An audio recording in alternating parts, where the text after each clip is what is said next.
Hello friends, welcome to our YouTube channel. In this video I'm going to tell you about how you can fix your floating keyboard problem in your POCO smartphone.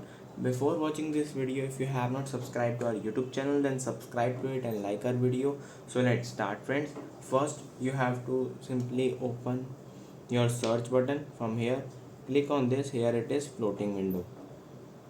When you just click on floating, you will see your keyboard will be floating.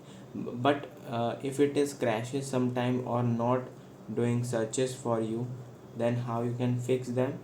First you have to simply just disable the floating, then go to the settings, and here it is apps. You can see that apps, click on all apps, and here you have to search in the search bar G board like this. Then you have to clear the cache. From here clear the cache and clear the data. Press back, go to permissions and give all the permissions like microphone. Press back, give photos and videos, allow, and your problem will be solved successfully.